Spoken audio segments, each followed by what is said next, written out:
My name is Tania Rashid, and I'm a special correspondent for PBS NewsHour.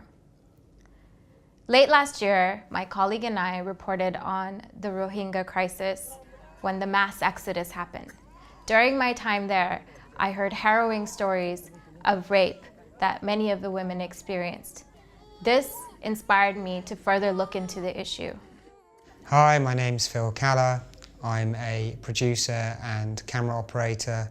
We were tasked with covering 3 stories, looking into the repatriation deal, child marriage, and human trafficking. For me, it's been an inspiration to dig deeper into the stories. I wanted to know more about who the Rohingyas were, where they come from, and what I've discovered is that they have a rich history, a rich culture, an intellectual community, all who had lives back in Myanmar. And now in Bangladesh, many of them have nothing. They don't have clean running water, they don't have proper sanitation or food.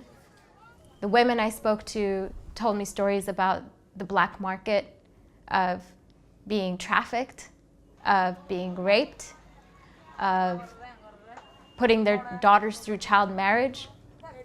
In all my years of covering conflict, I have never experienced so many horrific stories.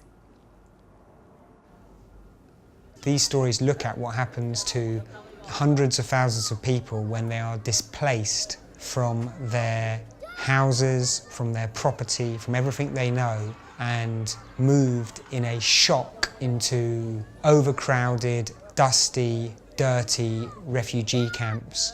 The vast majority of refugees that crossed the border were women and children, and without a male guardian in the house, they are incredibly vulnerable.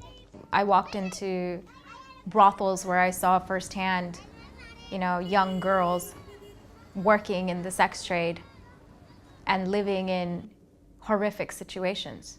Many of them were tricked by dalals, who are also known as pimps, that came in and said, hey, I can offer you a better life, but instead they get sold into sex.